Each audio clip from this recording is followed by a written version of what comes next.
Assalamualaikum warahmatullahi wabarakatuh. Kembali lagi di channel Wahyu. Oke, pada kesempatan kali ini saya akan coba sharing atau mengupdate syarat penerbangan domestik. Ini saya ambil dari website Garuda Indonesia. Maaf teman-teman, sebelumnya ini saya agak telat mengupdate-nya. Nah, ini kebetulan diperbaharui pada tanggal 29 Mei jam 1 siang. Sedangkan sekarang sudah tanggal 31, tapi nggak apa-apa, saya akan coba informasikan saja ke teman-teman. Tapi sebelumnya, bagaimana keadaan teman-teman semua? Semoga dalam keadaan sehat walafiat, tidak kekurangan suatu apapun. Amin. Oke, baik, kita lanjut. Ini dia informasi mengenai kebijakan operasional penerbangan terkait COVID-19. Ini diperbaharui pada tanggal 29 Mei pukul 13.30.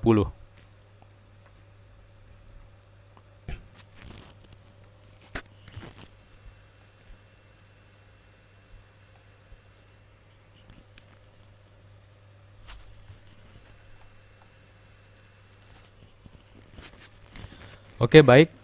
Langsung saja ini kita lihat tabelnya untuk penerbangan domestik.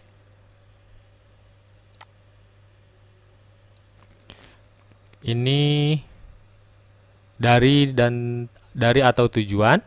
Ini untuk RT-PCR, ini untuk rapid antigen, ini untuk Genos C19. Ini persyaratan tambahan. Untuk keberangkatan dari Jakarta menuju seluruh tujuan domestik kecuali, nah ini dia, dari Jakarta menuju seluruh tujuan domestik di Indonesia kecuali Denpasar, Pangkal Pinang, Tanjung Pandan, Palangkaraya, Pontianak, Papua Barat, Kupang, dan Merauke. Nah, ini ada tambahan ya berarti ya. Kemarin sepertinya Kupang tidak ada kemarin sepertinya. Oke, ini syaratnya boleh menggunakan RT-PCR, masa berlakunya 3 kali 24 jam, boleh menggunakan rapid antigen, masa berlakunya 2 kali 24 jam, untuk Genos C19, masa berlakunya 1 kali 24 jam. Nah, di sini untuk tes Genos harus di bandara sebelum keberangkatan. Informasi yang saya dapatkan, tidak boleh tes Genos dari luar bandara. Untuk tes Genos harus di dalam bandara. Nah, ini ada catatannya. Khusus tujuan Labuan Bajo, perjalanan wisata wajib dilengkapi dengan pendaftaran pada portal daring registrasi kunjungan wisata Labuan Bajo yang dapat diakses di sini. Nah, ini jadi jika teman-teman ingin ke Labuan Bajo berwisata, silakan akses Garuda Indonesia. Nah, ini linknya ada di sini. Coba kita lihat. registration.labuanbajoflores.id. Nah, ini tinggal diisi saja sendiri ya. Kita kembali lagi.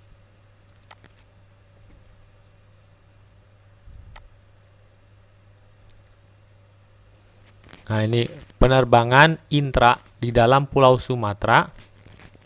Penerbangan antar kota berikut ini untuk Medan, Gunung Sitoli, Nias, Pinang Sori, Padang, Pekanbaru, Batam, Tanjung Pinang, Tanjung Pandan, Palembang, Bengkulu, Aceh, Lampung. Nah, ini semua bisa menggunakan semuanya, mau RT-PCR, rapid test antigen atau Genos, tapi masa berlakunya 1 kali 24 jam. Nah, nih. Berlakunya alhamdulillah ini sampai 31 Mei. Ini berlakunya sampai 31 Mei ya. Ini maaf saya agak telat mengupdate beritanya. Nah, ini penerbangan dari Pulau Sumatera menuju Pulau Jawa.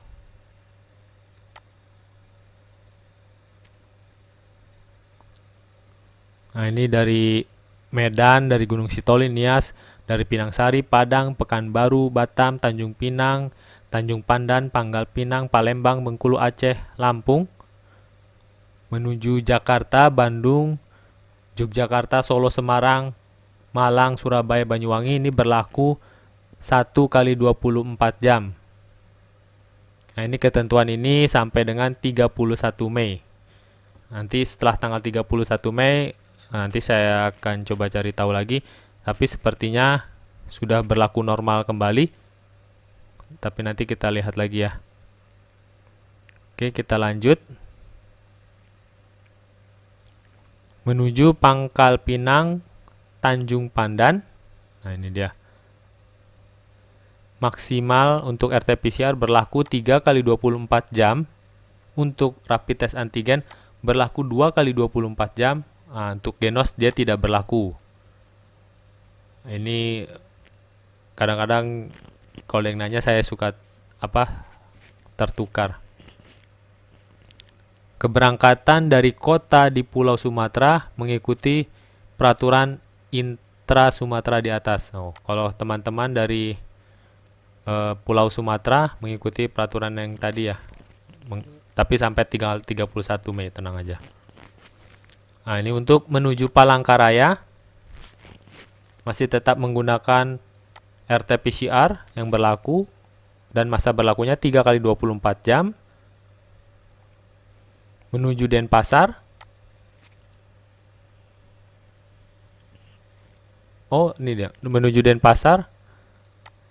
RT-PCR masa berlakunya 2 kali 24 jam.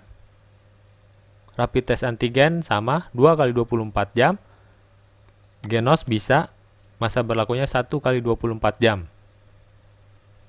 Menuju Pontianak masih menggunakan RT-PCR, swab PCR, masa berlakunya 3 kali 24 jam. Nah, ini dia. Nah, ini dia. Untuk Pontianak, ada syarat tambahannya lagi. Kliniknya harus sudah terdaftar atau terregister di aplikasi EHC. Jadi begini teman-teman. Jika teman-teman ingin melakukan swab PCR, ditanyakan dulu ke kliniknya sudah terdaftar di aplikasi EHC belum. Jika sudah, nanti hasilnya akan dikirimkan oleh kliniknya tersebut ke dalam aplikasi EHC kita. Caranya sih ada dua waktu itu. Entah kita disuruh mengisi aplikasi EHC-nya terlebih dahulu, atau nanti ada satu lagi saya lupa, saya pernah mendapatkan dua cara yang berbeda soalnya. Nanti intinya hasilnya akan dikirim ke aplikasi EHC kita, ke ID kita. Jadi nanti kita di bandara menggunakan barcode melalui aplikasi EHC kita di HP.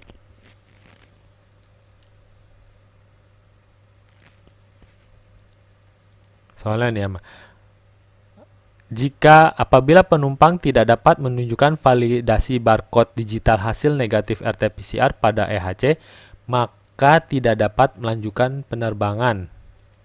Akan dilakukan tes RT-PCR secara acak saat kedatangan. Apabila hasil tes RT-PCR positif atau ditemukan surat keterangan palsu, akan dikenakan denda. Ya, lebih baik kita juga bisa mencari di aplikasi EHC itu, mencari klinik yang sudah terdaftar yang dekat rumah kita bisa. Saya sudah upload di channel saya juga, ada caranya. Nah, ini dia menuju Papua Barat. Boleh menggunakan RT-PCR, masa berlakunya 3 kali 24 jam.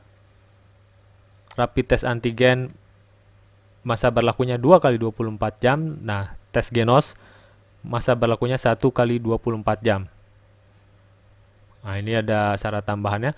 Pelaku perjalanan yang bukan kedinasan tugas karyawan sosial kemasyarakatan yang akan masuk Papua Barat diwajibkan memperoleh surat izin rekomendasi izin dari Satuan Tugas COVID-19 Provinsi Papua Barat. Dikecualikan bagi yang melanjutkan pendidikan dan urusan keagamaan tidak diwajibkan memperoleh surat izin masuk. Nah, ini untuk yang pendidikan dan urusan agama tidak diwajibkan. Nah, ini tapi saya ada teman di Sorong, saya tanyakan yang mengenai rekomendasi ini, dia tidak tahu ini. Jadi dia seperti melakukan penerbangan seperti biasanya. Tapi kalau bisa sih teman-teman harus mengikuti peraturan ini. Nah, menuju Kupang. Nah, ini dia menuju Kupang baru ini teman-teman. Mohon maaf kalau kemarin ada yang nanya, saya baru update kembali. Boleh menggunakan swab PCR, rapid test antigen atau genos, tapi masa berlakunya hanya 1 kali 24 jam. Nah, ini dia. Menuju Merauke hanya bisa menggunakan RT-PCR, masa berlakunya 3 kali 24 jam. Dan rapid test antigen, masa berlakunya 2 kali 24 jam. Dia tidak menerima genos. Nah, keberangkatan dari dan menuju kota yang tidak ditentukan di atas, sebagaimana di atas. Nah, ini dia. Kalau tidak ada yang disebutkan di atas itu, provinsinya, tujuannya, menggunakan peraturan yang ini. Swabnya 3 kali 24 jam, rapid test antigennya 2 kali 24 jam, bisa menggunakan genos juga. Nah, ini untuk yang Labuan Bajo tadi sudah harus mengisi, ada registrasinya. Nah, ini ada peraturan tambahan. Anak-anak berusia di bawah 5 tahun tidak wajib menunjukkan surat keterangan negatif COVID-19, baik RT-PCR, rapid test antigen, genos C19, kecuali menuju Provinsi Papua Barat bisa dilengkapi surat keterangan negatif COVID-19 hasil tes rapid antibody. Nah, untuk ke Papua Barat, anak-anak yang di bawah 5 tahun harus menggunakan rapid antibody. Oke, terima kasih. Jika ada yang ingin ditanyakan atau koreksi, silahkan tulis di kolom komentar. Tetap semangat, jaga kesehatan, patuhi protokol kesehatan. Yang penting semua sehat. Oke, terima kasih.